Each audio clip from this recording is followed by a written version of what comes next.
L'ADIR et RFO, avec le concours de l'Europe, l'État et la région, vous présentent les nouveaux défis.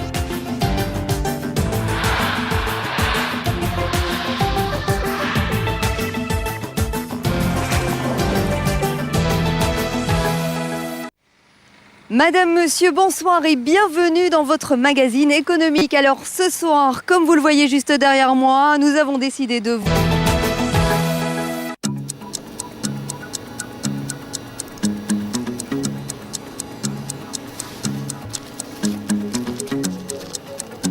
On est à l'organe central de conduite, dispatching d'EDF, et il est 4 h du matin.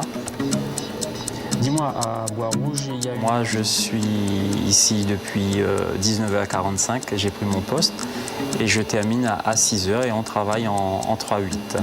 Ici, on gère l'ensemble du réseau électrique, donc on gère toute la production, on gère le réseau transport et on gère les incidents au niveau de la moyenne tension, le 15 000. En général, donc, il y a les sucriers qui fonctionnent la nuit, donc tout ce qui est bagasse ou charbon. Ensuite, on fait le plein de l'hydraulique, on remplit les réserves hydrauliques la nuit pour pouvoir les réutiliser la journée.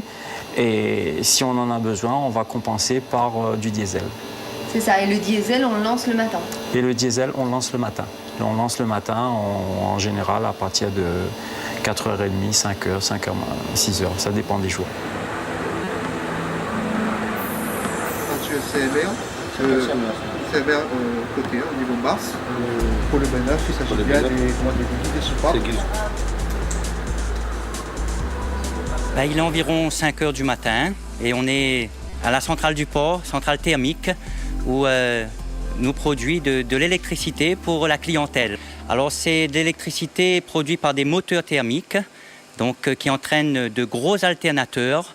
Donc c'est les appareils qui vont produire cette électricité dont la clientèle a besoin.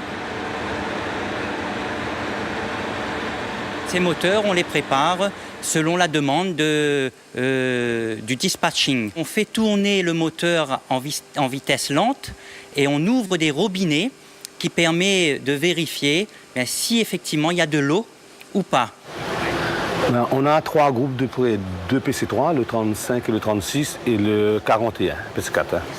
Le conducteur du dispatching m'a demandé de démarrer 2 PC3. C'est des moteurs, c'est ça? C'est des moteurs. Hein? Et là, vous êtes en train de les mettre sur le réseau? Je suis en train de le mettre. J'ai mis un sur le réseau. Là, je vais monter un peu la puissance. Hein. C'est en fonction de... Je regarde la fréquence et je vois que ça chuchote un peu. Là. Donc, je monte un peu sur un PC3, un moteur. Et là, je vais coupler l'autre sur le réseau. Hydraulique, thermique, éolien et photovoltaïque, tous les moyens de production ont été mis en route. Les lignes 15 000 et 63 000 volts distribuent l'électricité en temps réel aux habitants qui se réveillent. Pendant ce temps, à la centrale du port, on organise la suite de la journée. Ok. Actuellement, il est 6h38. La relève a été passée à 6h. Ça consiste à quoi? Ça consiste à fournir toutes les informations qui a eu lieu lors de l'exploitation des groupes cette nuit. Priorité sur la maintenance qu'il y a à faire. Très important pour la continuité de service.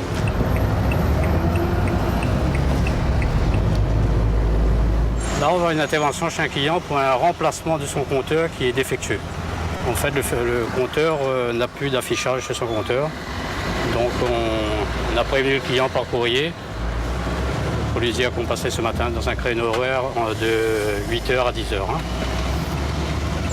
L'intervention va durer 20-25 minutes à peu près. Le temps de faire le remplacement de l'appareil et donner des explications, en l'occurrence, au client.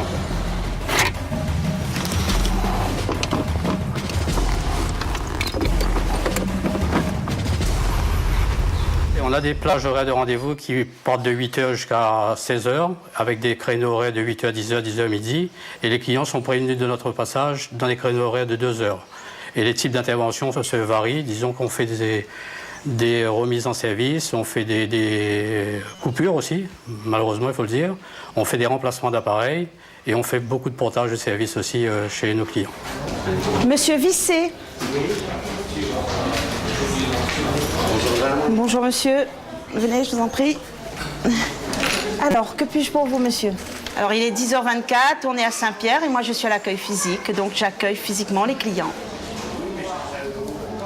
Alors, en fait, moi j'accueille les clients, que ce soit au téléphone ou au physique. Je traite aussi les dossiers en back-office, c'est-à-dire, bon, quand j'ai pas de clients. Alors quelles sont les demandes justement? Eh ben, c'est diversifié, on a des création de contrats, des résiliations, des demandes de délai de paiement, des postes de compteurs, des demandes de branchement, en fait tout ce qui concerne l'électricité pour la maison, du début de la création du contrat jusqu'à la résiliation. Ça c'est un raccordement de chantier, madame. Hein? J'ai une information au dossier là, le client ne souhaitait plus donner suite au devis de chantier. La mission de cette agence, en fait, c'est d'accueillir nos clients, que ce soit à l'accueil physique ou à l'accueil téléphonique. Pour ce qui concerne l'accueil téléphonique, en fait, les conseillers clientèle, qui représentent à peu près 60 personnes, sont répartis à la fois sur Saint-Pierre et Moufia. Les conseillers sont programmés à cette activité, donc en accueil téléphonique. Et puis, en fait, nous pilotons en temps réel l'accueil téléphonique en fonction du flux d'appels qui arrive. Il y a un certain nombre de conseillers qui sont programmés au téléphone. Et si effectivement on a un pic d'appel, nous allons rajouter 1, 2, 3 conseillers en fonction du pic d'appel en fait en temps réel.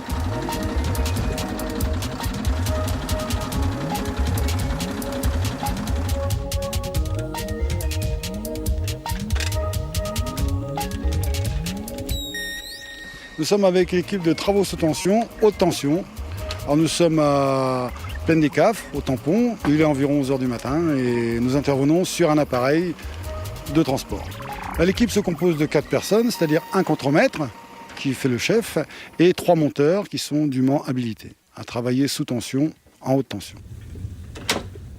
Nous allons réparer un appareil interrupteur qui est défectueux. Et donc c'est sur un pylône EDF de 15 000. Donc pour ce faire, nous allons protéger la ligne pour pouvoir monter là-haut et dévier le courant avec un appareil qui va dévier ce courant. Pourquoi ne pas couper simplement la ligne ? Parce qu'on couperait énormément de personnes, c'est-à-dire de l'ordre de 5 ou 600 clients et d'une puissance de 3 à 400 kW. Alors que les spécialistes du travail sous tension terminent leur réparation, de l'autre côté de l'île, à Saint-Denis, on se creuse les méninges pour préparer l'avenir. Il est 15h, nous sommes rue Sainte-Anne, à Saint-Denis, et nous sommes dans un bureau où l'activité principale, c'est le développement des réseaux haute tension. Très simplement, moi je suis en charge de concevoir et de faire réaliser des ouvrages électriques pour le réseau de transport de l'île de la Réunion, sur le niveau 63 000 volts. C'est la très haute tension. Je dirais que mon métier va de la phase de décision de ces ouvrages-là jusqu'à la concrétisation de la construction, jusqu'à la mise en service de l'ouvrage.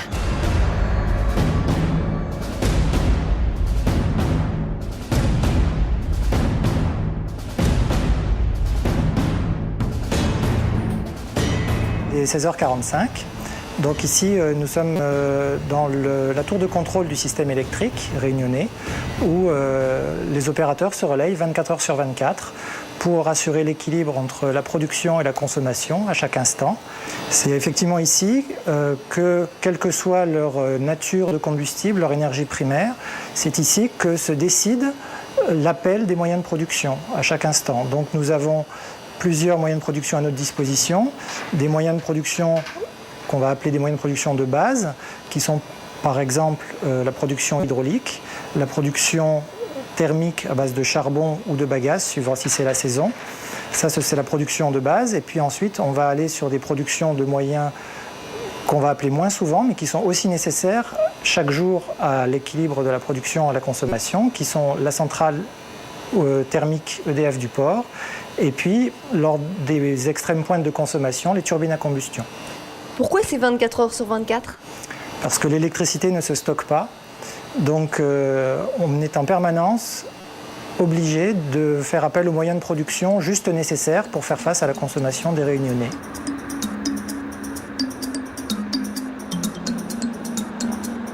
Toute cette nuit, des agents assureront la continuité de la production en électricité.